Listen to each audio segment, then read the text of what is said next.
Amin. Itu diambil dari 1 Petrus 2 ayat 12. Saya akan bacakan. Milikilah cara hidup yang baik di tengah-tengah bangsa-bangsa, bukan Yahudi, supaya apabila mereka memfitnah kamu sebagai orang durjana, mereka dapat melihatnya dari perbuatan-perbuatanmu yang baik dan memuliakan Allah pada hari Ia melawat mereka. Ada amin? Perbuatan lebih nyaring dari kata-kata. Apa maksudnya ini? Ya sudah pasti, Islam nggak ngomong tok, gitu ya. Kehidupan kita yang kita lakukan itu yang diperhatikan. Seorang anak akan taat kepada orang tuanya, bukan nasihat omongan yang banyak yang didengar, tetapi apa yang dilakukan orang tuanya itu yang ia perhatikan, dan lambat laun dia akan contoh. Amin. Jadi istilahnya menjadi contoh yang baik bukan hanya dari perkataan, tetapi kehidupan kita lah itu yang dinilai orang. Apakah kita orang Kristen yang sudah dewasa rohani atau bayi-bayi rohani?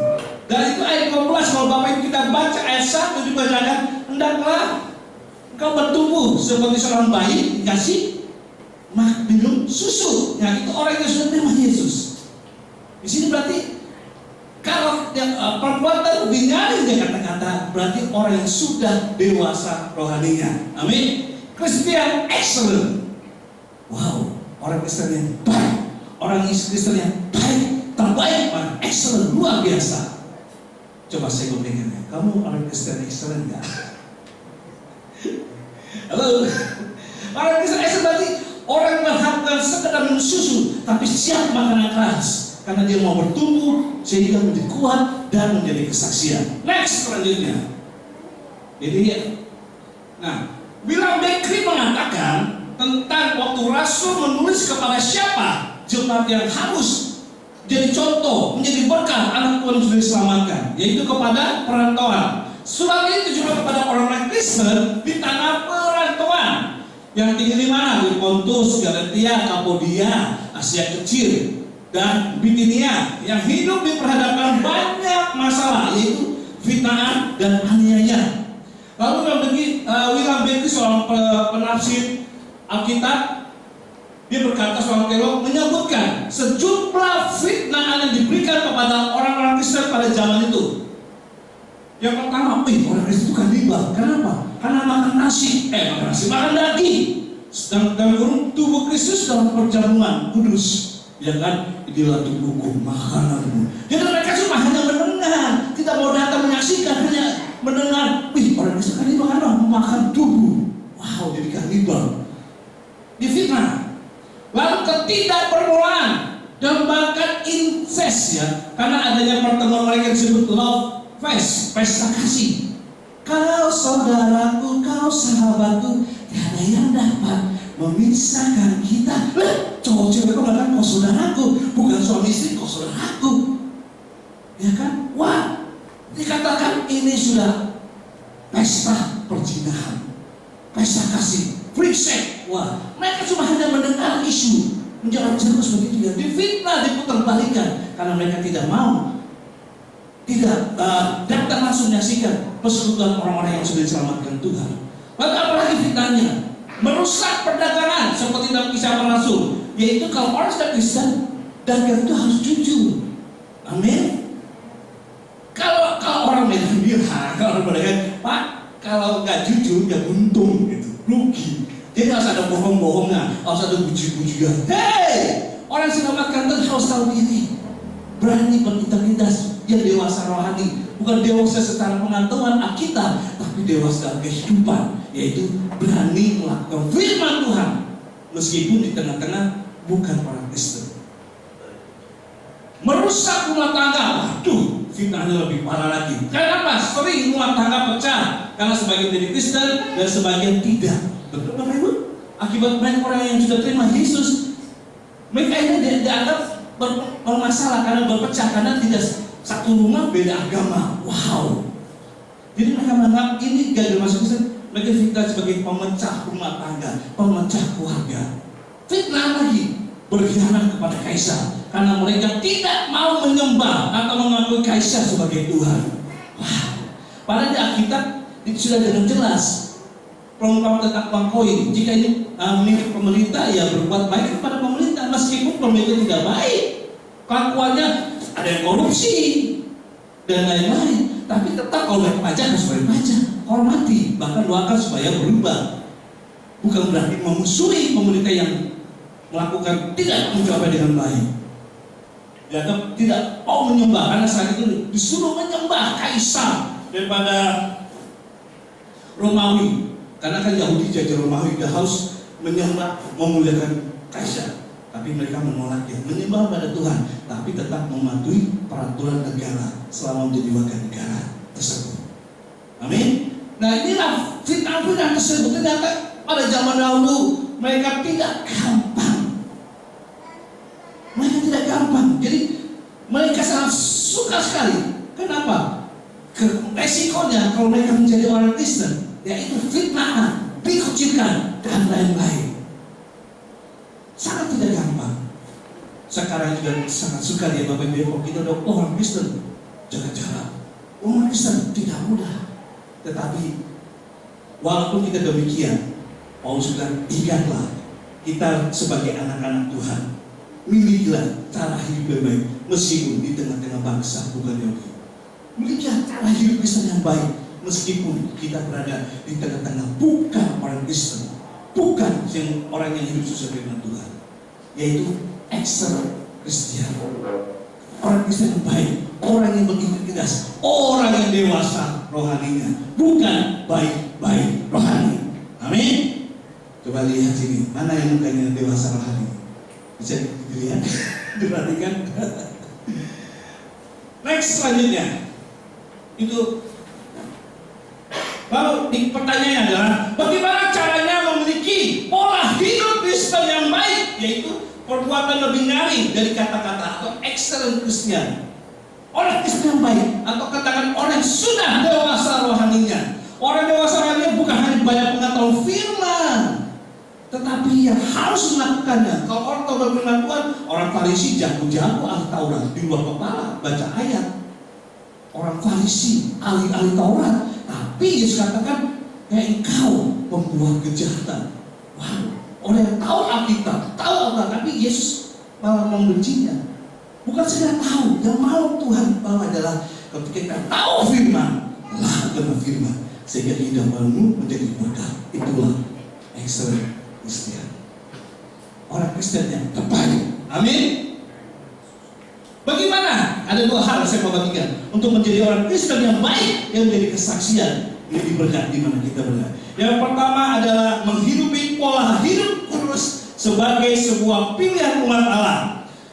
1 Petrus 1 ayat 15 berkata, Tuhan yang kudus yang memanggil mereka itu memberi perintah, kuduslah kami sebab aku kudus.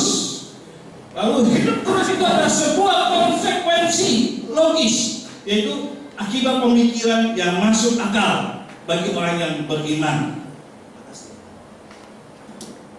Dengan menjalankan kehidupan kudus, pada akhirnya orang-orang Kristen akan memuliakan Allah. Harus mau tidak mau, suka atau tidak suka, sejak kita terima Yesus sebagai Tuhan, mari kita tinggalkan perbuatan dosa.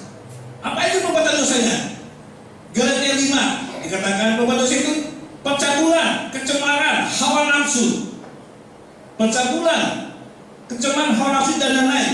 Tetapi buah roh ialah kasih, sukacita, damai sejahtera, kesabaran, kemuliaan. Intinya, tinggalkanlah perbuatan-perbuatan lama.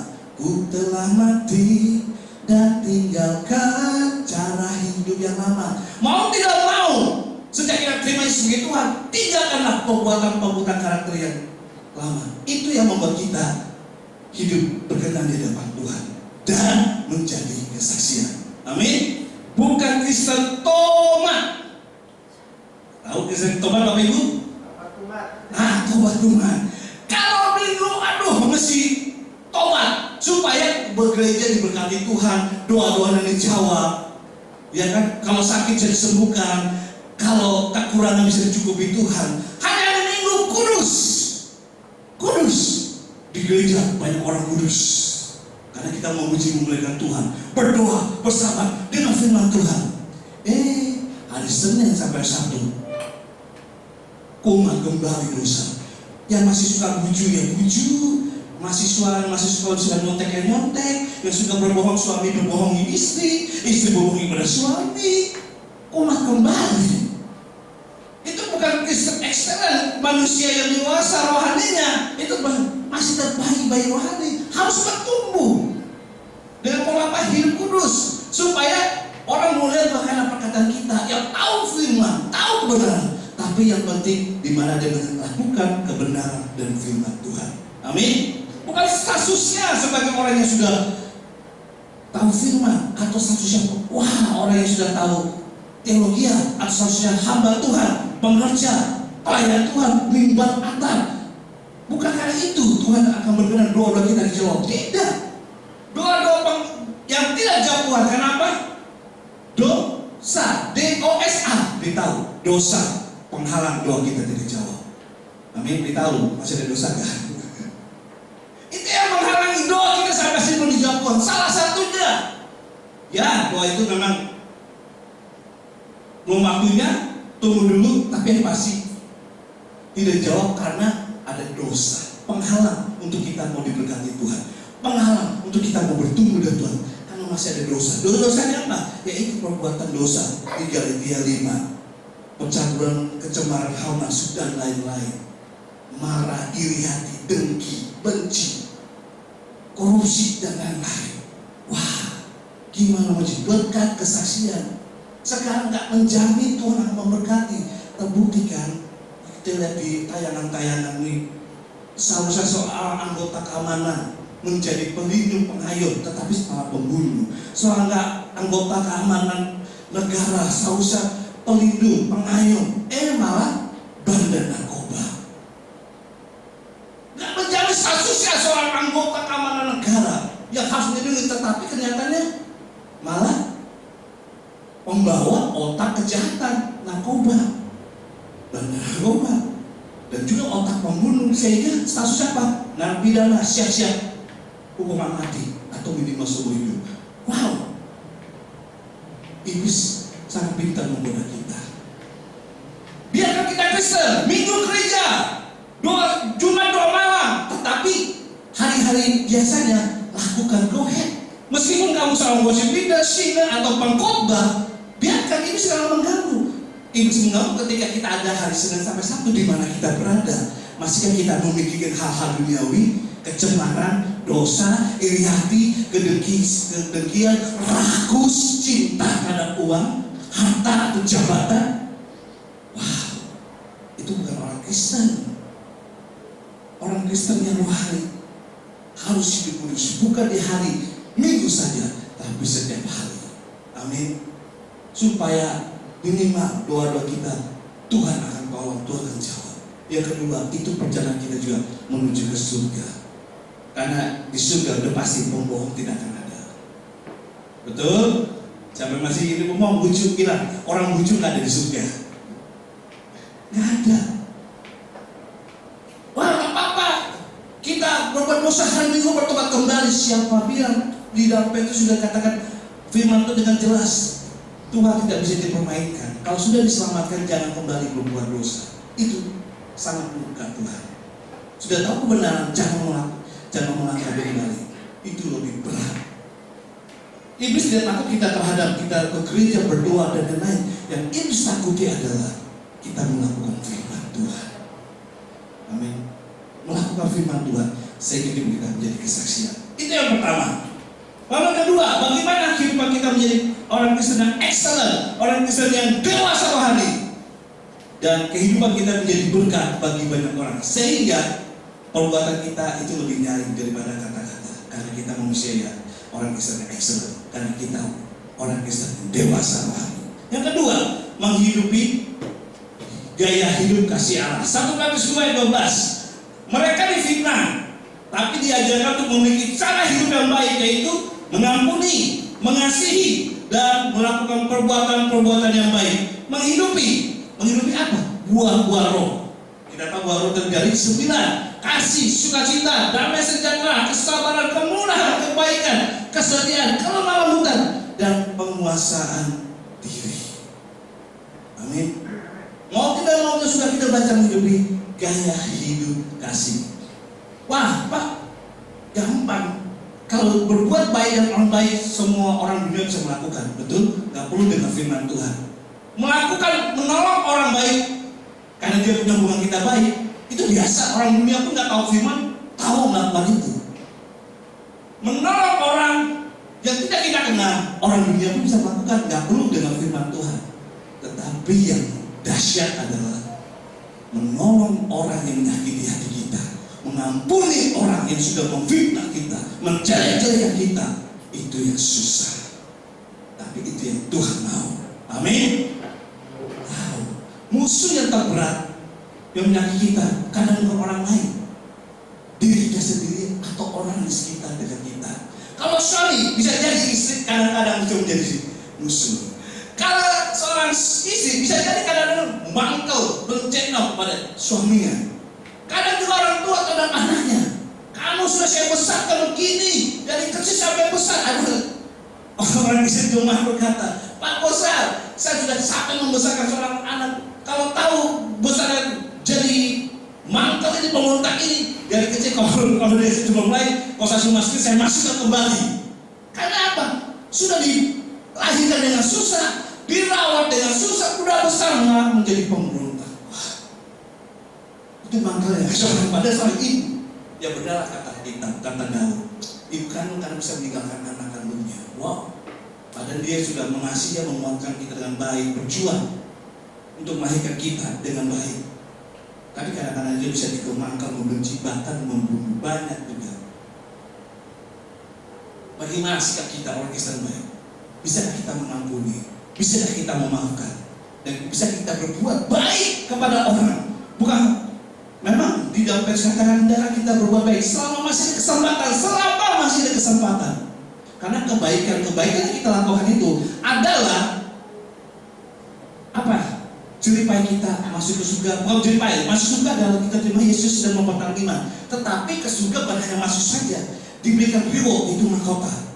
Mahkota itu apa? Adalah perbuatan-perbuatan baik yang kita lakukan di bumi ini. Amin. Reward yang kita akan terima di surga adalah ketika kita melakukan firman Tuhan. Melakukan firman Tuhan, menolong orang dalam kehidupan kita, sesama kita. Bukan orang yang baik, bukan orang yang tidak baik, tetapi orang yang jahat atau menyakiti kita pun malah kita disuruh berbuat baik. Firman Tuhan katakan, doakanlah musuhmu, bahkan berkatilah dia. Amin. Gampang Bapak Ibu? Memang susah. Tapi ketika kita minta Tuhan tolong Roh Kudus menguatkan kita, maka kita bisa melakukan firman Tuhan. Tanpa ada Roh Allah yang suci dan kudus untuk menolong kita melakukan firman Tuhan, tidak akan bisa.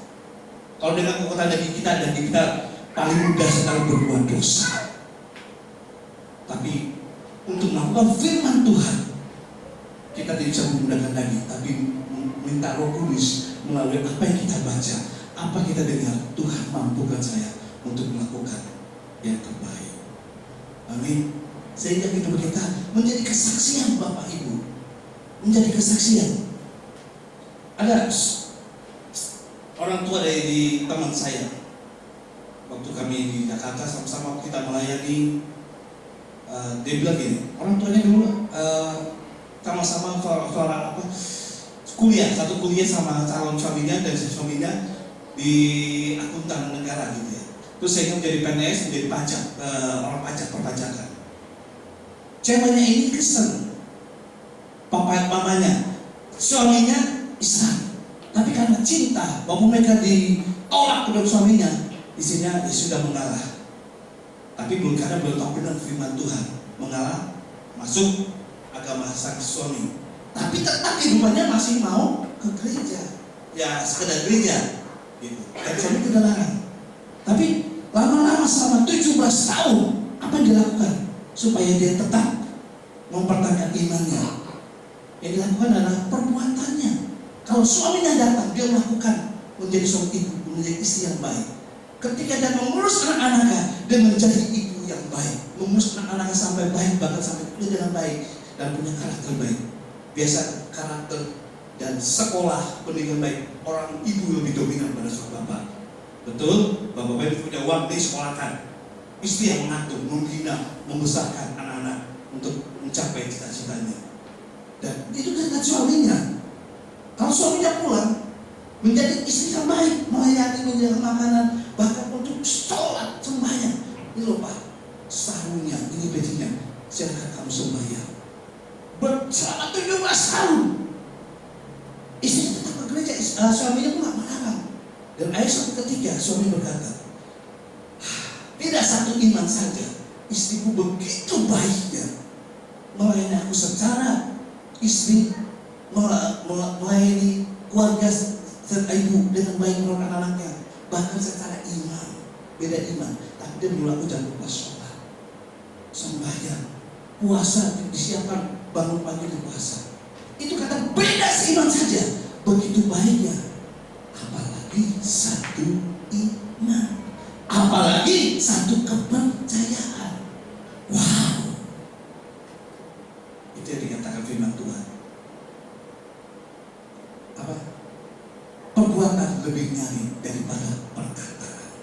Ketika kita melakukan perbuatan-perbuatan kasih, perbuatan-perbuatan Kristus, perbuatan-perbuatan buah roh, itu lebih dahsyat daripada sekedar berkata-kata. Amin. Berkata-kata orang bisa hilang, tapi ketika melakukan perbuatan baik, memang sudah. Karena standar kasih Kristus itu beda dari standar dunia. Tapi Tuhan akan tolong. Next, selanjutnya. Kenapa? Kita sendiri. Wendell Berry mengatakan, Tuhan akan selalu bersama kita dan memberi kekuatan untuk menghidupi firman Allah di situasi kehidupan apapun. Amin. Apapun, Tuhan akan selalu bersama kita untuk memampukan kita menghidupi firman Tuhan. Jadi tidak ada kata istilah susah melakukan firman Tuhan. Amin. Tidak ada kata susah. Yang susah kadang-kadang daging kita. Tapi kalau kita mau dan kita minta tolong Roh Kudus dengan kita membaca firman Tuhan setiap hari, maka Tuhan akan tolong untuk menghidupi firman Tuhan dalam hidup kita. Bukan sekedar kita tahu firman, tapi menghidupi firman Tuhan. Itulah yang akan menjadi berkat. Itulah menjadi kesaksian. Maka firman Tuhan katakan, hendaklah kau menjadi terang dan garam dunia. Kita bisa lakukan itu. Karena apa? Karena kita mau. Dan Tuhan akan tolong kalau kita mau. Sehingga kehidupan kita menjadi nyari daripada berkata-kata. Amin. Jabatan, kekuasaan, kepintaran itu terbatas. Tapi kalau ada Tuhan yang kita bisa mampu melakukan firman Tuhan dan kehidupan kita menjadi garam dan terang. Amin, Bapak Ibu. Bagi istri, jadilah istri yang baik bagi suamimu. Bagi ibu, jadilah ibu yang baik bagi anak. Begitu suami, jadilah suami yang baik bagi istri. Seorang bapak, jadi bapak yang baik bagi anak. Dan bagi anak-anak, jadilah anak yang baik. Ingat, kita nggak tahu ke depan kita mau apa. Kita mau jadi apa? Firman Tuhan katakan semakin hari dunia tidak semakin baik. Terbukti waktu pidato Bapak Presiden Joko Widodo, waktu dia ketemu dengan pertemuan G7 dari negara-negara hebat, Indonesia termasuk, pada Indonesia biasa saja, tapi termasuk di dalamnya diundang. Dan Bapak Presiden Joko Widodo berkata, semua sepakat bahwa tahun ini tahun resesi yang sangat mengerikan. Tetapi tahun 2023 akan terjadi gelap gulita dan sangat mengerikan karena resesi global dunia. Jadi yang kena resesi bukan hanya Indonesia, negara Eropa, negara benua Amerika dan Asia semua kena. Bahkan bukan hanya satu yang sudah jatuh karena inflasi, yaitu negara Sri Lanka, tetapi 9 negara yang akan kena inflasi dan sudah beberapa yang dari 6 sekarang sudah 40-50 sudah akan KO kembali, akan musuh. Karena itu Bapak Presiden juga kata berjaga-jaga kita, persiapan karena kita tidak tahu. Tahun ini sudah mengerikan resesi ini. Tahun depan lebih gelap kita. Maka sepakat ketika saya mendengar Menteri Sri Mulyani Keuangan dan juga Bapak bijak penjahit Ruhut Penjahitan juga mengatakan tahun ini memang gelap dan tahun 2023 lebih mengerikan. Ya, sesuai kitab, semakin hari dunia bukan semakin baik, semakin jahat. Dan itu tanda-tanda Tuhan mau datang. Amin. Orang sudah tidak memikirkan diri sendiri. Tidak memikirkan orang lain, memikirkan diri sendiri. Sedang selama hidup ini firman Tuhan, selama kita bergantung, hidup benar di hadapan Tuhan, Tuhan memberikan kemampuan. Terbukti orang-orang ini yang sudah jemaat-jemaat di perantauan ini lari karena diusir dari tempat mereka, daerah mereka masing-masing. Tapi mereka tetap jadi berkat, meskipun dianiaya, meskipun difitnah. Kehidupan mereka jadi berkat, tercatat di dalam Alkitab, di buku kehidupan. Sama dengan hidup kita. Sesusah apapun, seberat apapun, selama kita hidup benar, menghidup firman Tuhan, Tuhan akan tolong. Amin. Ya, sampai sini aja firman Tuhan. Setiap kita dengar, yang penting banyak melakukannya, sehingga kehidupan kita lebih nyari daripada kata-kata. Artinya, jadilah manusia yang dewasa rohani. Jadilah Kristen yang dewasa rohani. Amin. Beritahu mereka, kamu dewasa rohani ya. Ayo beritahu. Ojo bayi rohani. Gak sehat kalau bayi terus. Bayi itu senang, mungil, cantik. Saya lihat anak Pak Gembala ya, Pak Dwi mengisi kale ya. Wah cantik terus. Tapi kalau bayi terus bertahun-tahun nggak bagus, harus bertumbuh. Dan itu akan menjadi berkat bagi orang tuanya juga, kebanggaan bagi orang tua. Mari kita berdoa. Haleluya.